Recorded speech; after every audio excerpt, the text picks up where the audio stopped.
नमस्कार दोस्तों। देश की पुकार यूट्यूब चैनल पे आपका हार्दिक स्वागत है। और रोज की तरह आज आपके सामने एक राजनीतिक विश्लेषण लेके हाजिर हूँ। दोस्तों, कल भारतीय जनता पार्टी ने एक प्रेस कॉन्फ्रेंस करी और इस प्रेस कॉन्फ्रेंस में राजस्थान की अशोक गहलोत सरकार, कांग्रेस सरकार पर हजारों करोड़ के भ्रष्टाचार का आरोप लगाया। भारतीय जनता पार्टी की प्रेस कॉन्फ्रेंस में प्रतिपक्ष के नेता राजेंद्र सिंह राठौड़, प्रदेश अध्यक्ष सीपी जोशी मौजूद थे। उनका आरोप था कांग्रेस सरकार पर कि जो पिछले दिनों एक अधिकारी योजना भवन में पकड़ा गया है, जिससे करोड़ों रुपए बरामद हुए हैं और सोना बरामद हुआ है, तो उनका कहना ये था कि इस मामले में बड़ा खुलासा होना चाहिए और ये हजारों करोड़ के भ्रष्टाचार का मामला है और सरकार इसको दबाने में लगी हुई है।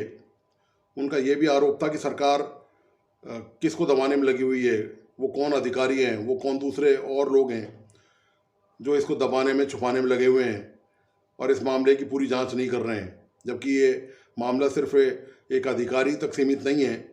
उनका आरोप था कि इसमें और भी बहुत सारे लोग शामिल हैं, तो उनका पर्दाफाश भी होना चाहिए। दरअसल ये जो विभाग था DOIT, department of information technology, जिसमें जो अधिकारी पकड़ा गया था वह खरीद समिति का भी सदस्य था। तो उसमें हर टेंडर में, हर इक्विपमेंट खरीदने में जो भी IT टेक्नोलॉजी में काम में आते हैं सरकार में, उसमें भारी लेन देन हुआ और कमीशनखोरी हुई। और यह महकमा खुद मुख्यमंत्री संभालते हैं। होम डिपार्टमेंट के साथ महकमा, ये IT जो डिपार्टमेंट है वो खुद मुख्यमंत्री अशोक गहलोत के पास है। विपक्ष का, भारतीय जनता पार्टी का यह भी आरोप था कि एक परिवार 2021 में इसी विभाग में भ्रष्टाचार की शिकायत को लेकर एंटी करप्शन ब्यूरो में गया था। एंटी करप्शन ब्यूरो ने इस मामले में राज्य सरकार से जांच की अनुमति मांगी, लेकिन सरकार ने जांच की अनुमति नहीं दी। तो भारतीय जनता पार्टी के नेताओं का कहना यह था कि सरकार ने जांच की अनुमति क्यों नहीं दी? क्या इसमें कुछ काली बड़ी भेड़ें भी शामिल हैं जिनको सरकार बचाना चाहती है, कांग्रेस सरकार, गहलोत सरकार बचाना चाहती है? दोस्तों, सवाल ये नहीं है। बड़ा सवाल ये है, ये बात बिल्कुल ठीक है कि ये बहुत बड़ा मामला हो सकता है यदि इस मामले की निष्पक्ष जांच की जाए। और दरअसल इस मामले की जांच कोई राजस्थान की सरकारी एजेंसी से निष्पक्षतापूर्ण तरीके से करना पॉसिबल नहीं है, क्योंकि खुद ये महकमा मुख्यमंत्री के अधीन आता है और एक विभाग जो का अधिकारी इसमें जो पकड़ा गया है वो खुद इसमें शामिल है। तो ये बड़ा रैकेट हो सकता है और हो सकता है कि इसमें हजारों करोड़ का लेन देन हुआ हो। इसकी जांच किसी हाई कोर्ट के रिटायर्ड जज से या किसी स्वतंत्र एजेंसी से कराई जाए। लेकिन इससे बड़ा एक दूसरा सवाल है, ये तो सभी की जानकारी है। सवाल ये है कि भारतीय जनता पार्टी के नेताओं ने बैठक करके यह आरोप लगाया कि हजारों करोड़ का घपला है और इसकी जांच निष्पक्ष तरीके से की जाए। सवाल इस बात का यह है कि इस मामले में दो चीज और हैं। करप्शन के आरोप भारतीय जनता पार्टी के दो नेताओं पर लगे हुए हैं। कांग्रेस तो जैसी है वैसी है, ये सब जानते हैं कि कांग्रेस भ्रष्टाचार का पर्याय बन चुकी है, न केवल राजस्थान में बल्कि पूरे देश में। लेकिन सवाल यह है कि अब तक भारतीय जनता पार्टी अपने उजले दामन को सबको दिखा रही है और ये बताती हुई घूम रही है, पूरे देश में प्रचार कर रही है, चाहे वो भारतीय जनता पार्टी के राष्ट्रीय स्तर के नेता हों, चाहे राज्य स्तर के नेता हों, वे कहीं भी कोई मौका नहीं चूक रहे विपक्षी दलों पर निशाना साधने के। विपक्षी दलों के खिलाफ CBI की कार्रवाई हो, ED की कार्रवाई हो, प्रवर्तन निदेशालय मतलब उसकी जिसकी कार्रवाई है, जिन्होंने छापे मारे हैं, चाहे उन्होंने वो छत्तीसगढ़ हो, आप देखिए जहाँ जहाँ, चाहे बंगाल हो, पश्चिम बंगाल में ममता सरकार के यहाँ छापे पड़े हैं, छत्तीसगढ़ में कांग्रेस की गवर्नमेंट है वहाँ पर छापे पड़े हैं, दिल्ली में अरविंद केजरीवाल की गवर्नमेंट है वहाँ पर शराब घोटाले के मामले की जांच ED द्वारा की जा रही है। और भी तमाम बड़ी फहरिस्त है, करीब काफ़ी 100 से ऊपर ज़्यादा ऐसे विपक्ष के नेता हैं जिन पे पिछले कई सालों में लगातार ED और CBI ने कार्रवाई की है भ्रष्टाचार को लेकर।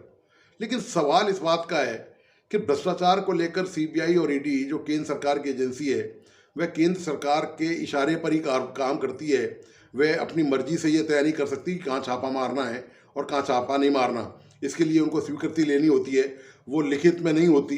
जो यह दिखाया जाता है कि लिखित में एजेंसी जो है स्वतंत्र है, लेकिन हकीकत यह है कि बगैर सरकार की अनुमति, मौखिक अनुमति के कोई भी एजेंसी, चाहे वो स्टेट की हो और चाहे वो केंद्र सरकार की हो, वे छापेमारी नहीं कर सकती।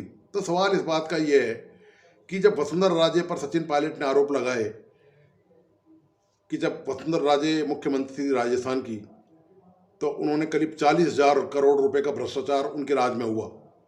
ललित मोदी के मामले में सब जानते हैं कि वसुंधरा के खास आदमी थे और एक तरह से वही सरकार चला रहे थे। जब बहुत ज़्यादा हंगामा खड़ा हुआ और तमाम मुद्दे हुए, तब उनको यहाँ से रुखसत होना पड़ा। ये बात सब जानते हैं। उस समय के लोग जो भी उस समय की जो सूचनाएं और जो खबरों से ताल्लुक़ रखते हैं, उनको अंदाज़ा होगा इस बात का। तो सचिन पायलट ने जो आरोप लगाए बजरी माफिया को लेकर, भू माफिया को लेकर, खनन माफिया को लेकर और तमाम दूसरे तरह के जो कालाबाजारी करने वाले, दलाली करने वाले माफिया हैं, उन्होंने वसुंधरा राजे सरकार के दौरान भारी भ्रष्टाचार किया। इसमें सरकार की सब मिलीभगत शामिल रही। ये आरोप सचिन पायलट ने लगाए। दूसरा जो बड़ा आरोप जो भारतीय जनता पार्टी पर लगा है, उसके नेता पर लगा है, वो केंद्रीय जल शक्ति मंत्री गजेंद्र सिंह पर लगा है। गजेंद्र सिंह के खिलाफ संजीवनी क्रेडिट सोसाइटी घोटाले में, जो कि हजारों करोड़ का घोटाला है, जिसमें आम लोगों के पैसे इन्वेस्टमेंट के नाम पर ले लिए गए और उसके बाद वह कंपनी रफा दफा हो गई, उसका अता पता नहीं है। इस मामले की जांच राजस्थान में राज्य सरकार के अधीन स्पेशल ऑपरेशन ग्रुप एसओजी कर रहा है, लेकिन उसने अभी तक, नाम तो है एफआईआर में, ये सब कुछ ठीक है, लेकिन उन्होंने अभी तक जल शक्ति मंत्री जो हैं गजेंद्र सिंह शेखावत, उनसे पूछताछ के लिए एक बार भी कोई नोटिस नहीं भेजा है, कोई सम्मन उनको नहीं भेजा है, कोई मतलब इतना उनको नहीं किए। सिर्फ जो है वो बयानी जंग चल रही है दोनों तरफ से। उधर अशोक गहलोत बयानी जंग लड़ रहे हैं, इधर जल शक्ति मंत्री जो है वो बयानी वार कर रहे हैं। तो बयानी बयान चल रहे हैं। हकीकत में धरातल पर उनके खिलाफ कोई कार्रवाई अभी तक नहीं, सरकार नहीं कर पाई है। अब सवाल ये उठता है कि खुद के मामले में जब भ्रष्टाचार की बात आए तो आपको अपना दामन साफ नजर आता है, लेकिन दूसरे के दामन पे आपको दाग ही दाग नजर आते हैं। तो ये कौन सा तरीका है? राजनीतिक दलों की खासियत यही है कि जब वो खुद के कर्म कांडों की बात होती है, उनका जिक्र होता है, उनकी जो पुराने जो कारनामे हैं, जो भी उनकी करतूतें रही हैं, उनके बारे में जब जिक्र होता है, उनको जब उखाड़ा जाता है, तब वो अपने आप को पाक साफ बताते हैं, निर्दोष बताते हैं। वो ये कहते हैं कि राजनीतिक दूसरा जो सत्तारूढ़ दल है वह विद्वेषतापूर्ण भावना से उनके खिलाफ जांच कर रहा है, कार्रवाई कर रहा है या उनकी गिरफ्तारी कर रहा है। ये सारे राजनीतिक दलों का हाल है। लेकिन जब बात खुद के गले में आ जाती है तो वो मरा हुआ सांप भ्रष्टाचार का दूसरे के गले के डालने में फिराक में रहते हैं। यही राजस्थान में भारतीय जनता पार्टी कर रही है। देखिए, कांग्रेस दूध की धूली बिल्कुल नहीं है। कांग्रेस का तो इतिहास है भ्रष्टाचार का। सवाल ये है कि भारतीय जनता पार्टी अपना दामन हमेशा लोगों को दिखाती आई है कि देखिए कितना चमकीला है, कितना सुनहरा दामन है, कितना साफ सुथरा है, और हम ही इस देश में ऐसे राजनीतिक दल हैं जो इस देश को चला सकते हैं, भ्रष्टाचार रहित शासन दे सकते हैं। भ्रष्टाचार के मामले में जीरो टॉलरेंस का दावा करने वाली भारतीय जनता पार्टी को अपना भ्रष्टाचार कहीं नजर नहीं आता। क्यों भारतीय जनता पार्टी ने आज तक इस मामले में जांच नहीं करी है, मांग नहीं करी है जांच की? वसुंधरा राजे के मामले में और जल शक्ति मंत्री के मामले में, गजेंद्र सिंह शेखावत के मामले में, कि इन मामलों की जांच भी स्वतंत्र और निष्पक्ष एजेंसी से की जाए। सवाल ये कि यदि ये निर्दोष होंगे तो बाइज्जत बरी हो जाएंगे इन जांचों से, और यदि दोषी होंगे तो इनको सजा मिलेगी। तो भारतीय जनता पार्टी जो दोहरे मापदंड हैं एक ही मुद्दे को लेकर, करप्शन को लेकर, विपक्ष के लिए तो अलग है। आप जब कांग्रेस की या क्षेत्रीय दलों की बात करते हैं, उनके करप्शन की बात करते हैं, केजरीवाल की, ममता बनर्जी की, या दूसरे जो और जो दल हैं उनकी जब बात करते हैं, वहाँ जब छापे मारते हैं, तब आप बड़े खुश नज़र आते हैं और आप लोगों को ये बताते हुए फूले नहीं समाते कि देखिए हम देश में भ्रष्टाचार को जड़मूल से उखाड़ना चाहते हैं, और ये जो विपक्षी दल हैं ये भ्रष्टाचार के खिलाफ लामबंद हो रहे हैं। उनकी विपक्षी एकता को आप बताते हैं कि भ्रष्टाचारियों का जमावड़ा है। भारतीय जनता पार्टी ये कहती आई है कि भ्रष्टाचार के खिलाफ जो कार्रवाई हो रही है वो उसके कारण ही विपक्षी दल एक होकर केंद्र सरकार के खिलाफ को हराना चाहते हैं चुनाव में। तो आप केंद्र सरकार के खिलाफ तो चुनाव में ये बात कह रहे हैं, लेकिन जब आप पर खुद पर करप्शन के आरोप लगते हैं तब आप मौन साध जाते हैं, तब आपको ये करप्शन नजर नहीं आता, वो भ्रष्टाचार नहीं होता, वो शिष्टाचार बन जाता है। आप कर्नाटक के चुनाव में देखिए, वहां पर भारतीय जनता पार्टी की सरकार थी, जब वहां पर एक एमएलए पर आरोप लगे तब ईडी ने और सीबीआई ने कोई जांच नहीं करी, ना भारतीय जनता पार्टी ने कोशिश करी। वो एमएलए 1-1.5 महीने तक फरार रहा और पुलिस को मिला ही नहीं वो एमएलए। आप देखिए, एनआईए पूरे देश भर में अपराधियों को पकड़ने के लिए छापे मारती है, और वो ऐसे ऐसे तंत्रों नेटवर्क के अपराधियों को, जो ऑर्गेनाइज्ड क्राइम वाले अपराधी हैं, जो संगठित माफिया गिरोह हैं देश में, जिनका संबंध आतंकवादियों से हो सकता है, जैसा कि कई मामलों में पकड़ा भी गया है, एनआईए ने छापे मार के उनका खुलासा कर दिया। लेकिन कर्नाटक में भारतीय जनता पार्टी का एक विधायक भ्रष्टाचार के मामले में 1-1.5-2 महीने तक लापता रहा, और उसका पुलिस वहां की पता नहीं कर पाई, क्योंकि पुलिस का पता नहीं करना चाहती।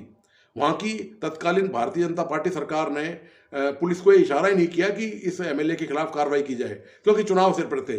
यदि उसकी गिरफ्तारी होती तो निश्चित तौर पर विपक्ष को यह मुद्दा मिल जाता उस समय कि देखिए कैसे जो है भारतीय जनता पार्टी का एमएलए जो है वो भारतीय जनता पार्टी ने खुद ने ही उसको गिरफ्तार कर लिया। तो ये इशू से बचने के लिए सवाल ये है कि क्या ये चुनावी मुद्दे हैं या चुनावी मुद्दे सतन है? क्या इस देश के आम लोगों को भ्रष्टाचार से कभी निजात मिलेगी? क्या आम लोग, ये जो पर्यावरण भ्रष्टाचार के कारण बिगड़ गया है, जिसमें आम आदमी का सांस लेना दुभर है, आप कोई सा भी महकमा उठा के देख लीजिए, क्या भ्रष्टाचार के बिना वहां कार्रवाई संभव है? तो सवाल यह है कि क्या भारतीय जनता पार्टी को दूसरों की आंख का काजल दिखता है लेकिन खुद की आंख का कुछ नजर नहीं आता? तो ये जो हेरा फेरी का मामला है, ये जो झांसे पट्टी देने का मामला है, ये जो लोगों को बरगलाने का मामला है, आम लोगों को, ये राजनीतिक दल जब तक जारी रखेंगे तब तक उनकी नीयत पर, उनके चरित्र पर, उनके वायदों पर, उनके भाषणों पर कोई भी विश्वास नहीं करेगा। तो दोस्तों, आपको आज का यह विश्लेषण कैसा लगा? आप अपने महत्वपूर्ण सुझाव और विचार मुझ तक जरूर पहुंचाएं, ताकि मैं उनको अपनी इस बहस में शामिल कर सकूं। और आप प्लीज़ इस यूट्यूब चैनल देश की पुकार जो यूट्यूब चैनल है, इसको लाइक, सब्सक्राइब करना और बेल आइकन दबाना नहीं भूलें। इसी के साथ धन्यवाद और नमस्कार।